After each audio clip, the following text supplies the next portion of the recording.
Hey guys, welcome back to another video. In today's video, we're going to be installing a fire alarm pulse station on top of my tower I have built in my backyard. I built this tower probably over a year ago at this point, and you guys have pretty much ever since I made it been asking and saying I should put a pulse station up there. And I recently got conventional 270 SPOs that I really don't have much of a use for, so I took the most beat up one because, let's be honest, this pulse station is probably not going to survive for so long out there, being it's not a weather rated pulse station. It's supposed to be inside. We're going to try and seal it up as best we can, but it may not last for super long. It may cause troubles in the fire alarm system, may cause an alarm at random times. Either way, let's have some fun with it and get into how we're going to install this pulse station on the tower.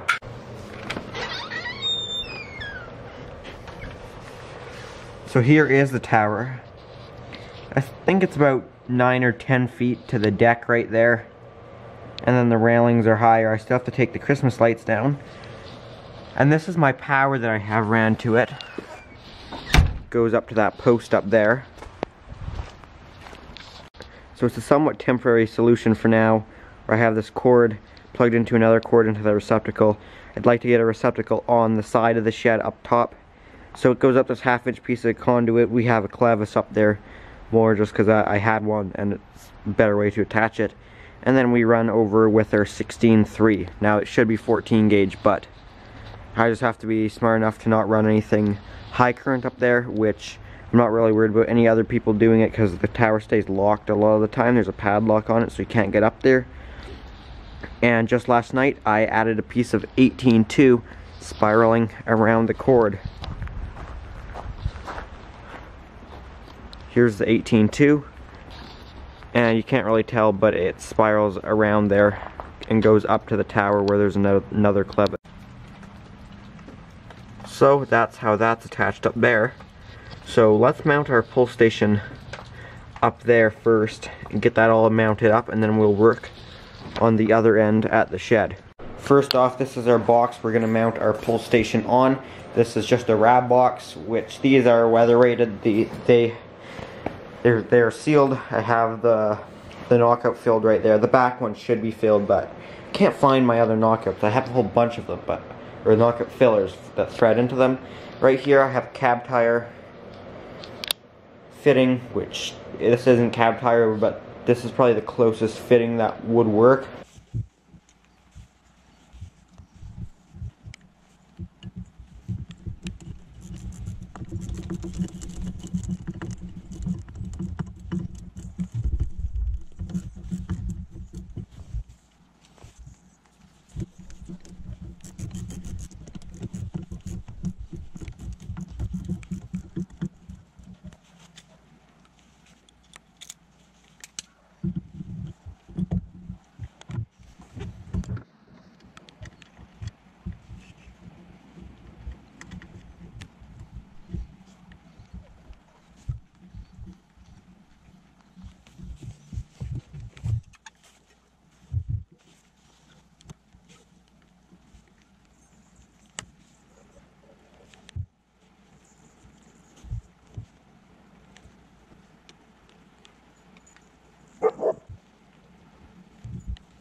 So my GoPro battery died at the end there, but I've got the pulse station installed, so I'll show you how this guy looks.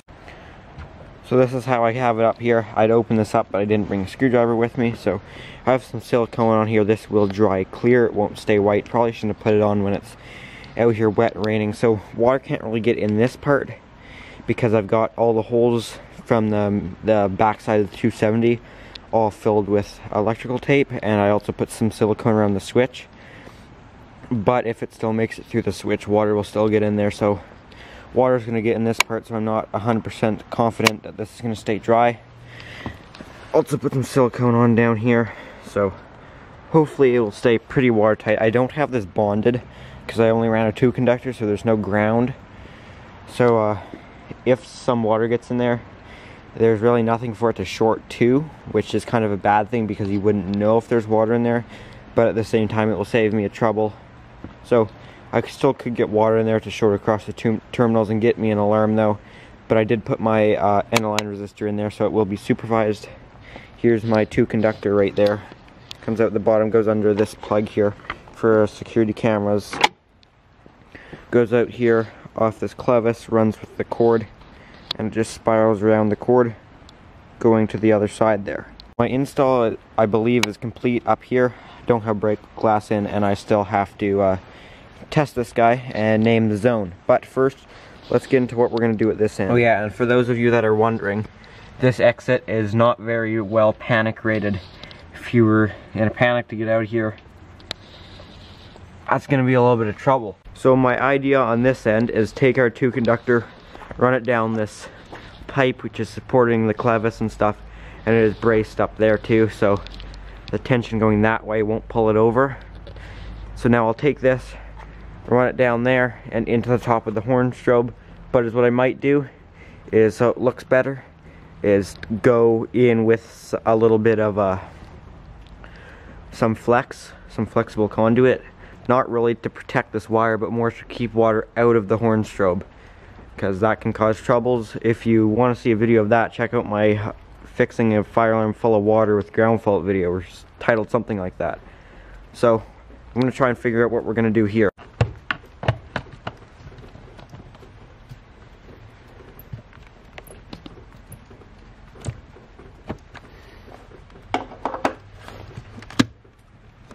Almost there.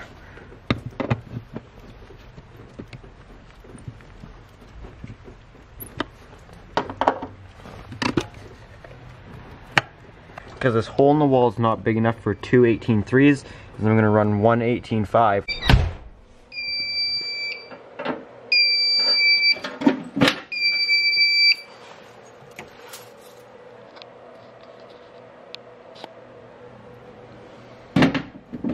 So I'm going to open up our FAJB, fire alarm junction box, and re-pull our new 18.5.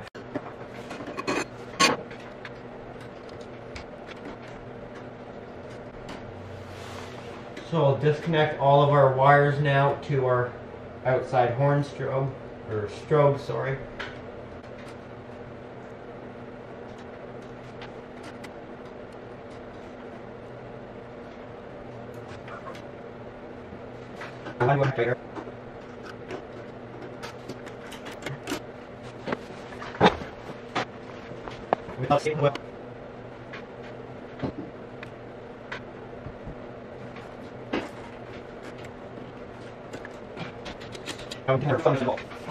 Now our ground, I don't think it's tied on to anything.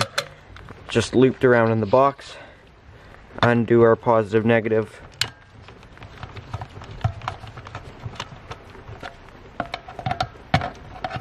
I really picked a bad day to be doing this since it's pouring out here.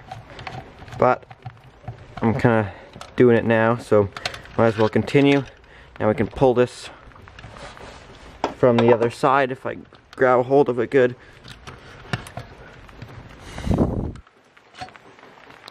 But it seems to be stuck, so I'll try from the other side. Still not sure what it was stuck on, but it's coming out this way. So now we should be able to get our new one through the wall. And I probably should have pulled it through, because now we're gonna have to fight the insulation again.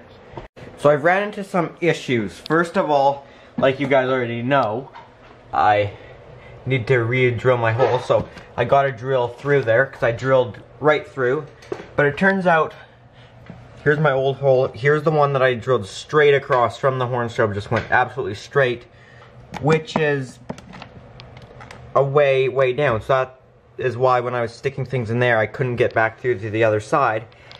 And I guess it lines up right with the conduit that did have fire alarm conductors inside.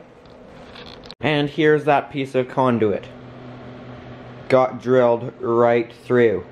Didn't sever my conductors inside, but to get this out, I did have to open up NAC 2. Oops.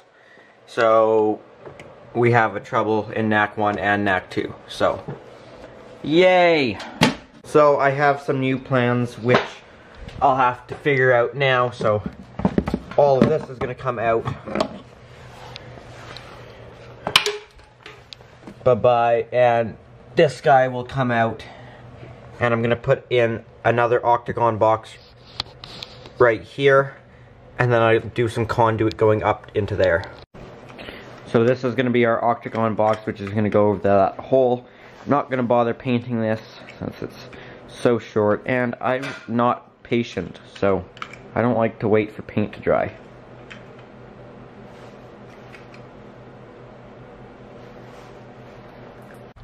Our fire alarm cable is now back through.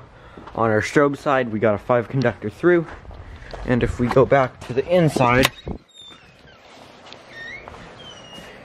I'll show you what we've done here. So this right here is going to be our positive negative for our strobe. I still have to splice it up there. I ran a 5 conductor in case I ever need to do something in the future. And then right here, the guy coming out of the wall is going to be for our strobe and pull station. Right here, so I'll use red, black for our strobe, and I'll use blue, brown for our pull station. I've got all of our strobe stuff spliced on this side except for up there. That will be what I do last. But now, on the other side, I'll show you what I'm going to do. Because what I do in these boxes that don't have a ground screw is I just strip off a bunch of the ground, sort of coil it up, and I put it at the bottom of the box. The reason I do that is if any water gets in there and makes contact with any of the terminals, it'll go to ground and create a ground fault. So that's why I do that. So now we'll terminate our red and black on our fire alarm. That's been terminated, so now we can do our inside terminations to finish off the strobe circuit. All done on this side. Spliced down there, spliced up there, put in a knockout filler. So all we have left to do now is to connect our zone, but I don't want to do that yet. Other than that, every other bit of wiring is done on this side. We still have some work to do here, so I'll show you that. So here's what I got going on here. We have our new pull station wire through here. Now I know it's not fire alarm rated, but again, this part isn't supposed to be up to code. I try and keep the shed as best I can, but this is just for fun. This part really doesn't need to be here. So then I go through this flexible conduit, and I have it pointed down so water won't get into here, or at least hopefully it won't. So I might put some silicone in the end there anyways, just to keep bugs out and stuff. So that is pretty much done. I just need to splice this up right here. I've made my splices right here. Put some extra silicone in the box there so we can tuck these guys back. And I also did a continuity check on our wire to make sure that there isn't any short, being that this is a used wire, it came out of somewhere. And it was fine. We had 4.7 k ohm of resistance, which is what we want to see because of our pull station. So that's all good. I also siliconed up the end right there so no water is going to get in there. So basically, at this point, I can put this guy back on. And once this guy is back on, I can go inside and splice it to the panel and do some programming, which I'll show you once we get to that step. I've terminated our panel right there. So with the little bit of light I have left, let's give our pull station a test. Not sure if the silicone up there is dried yet. We'll see. It's getting dark, so gotta make this quick. Here's pull station, here's the shed. Let's do this.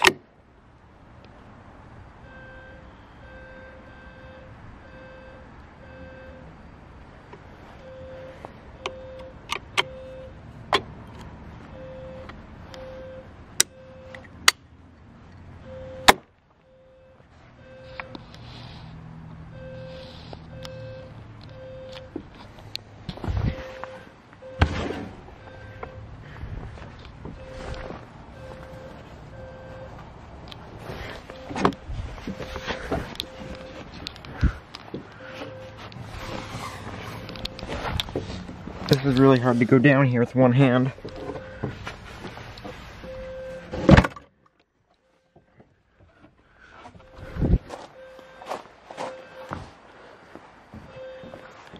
Still haven't programmed the zone yet. The strobe is flashing. Just gonna check since we did touch it.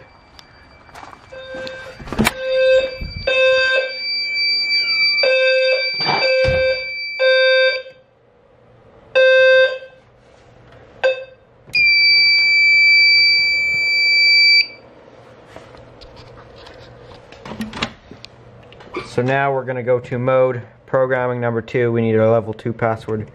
5 zeros, input zones, zone 4,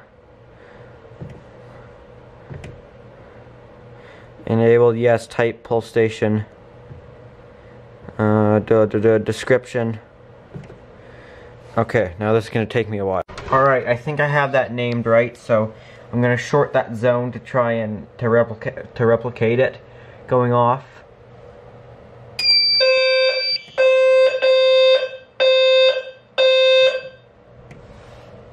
Apparently I didn't do that right. Let's try. Alright, I think this time maybe I got it set right. Last time when I got my letters done, I just hit escape, escape, escape, but this time I hit enter and then escape, so I think that might have just been the issue.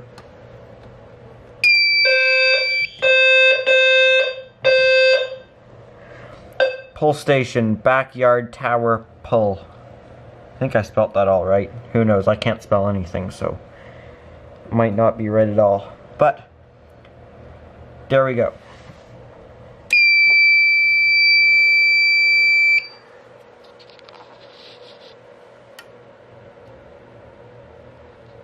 Alright guys, so I believe that's about it for this video. So if you did enjoy this video, make sure to hit the thumbs up button. If you have any comments, leave those down below. Thanks for watching.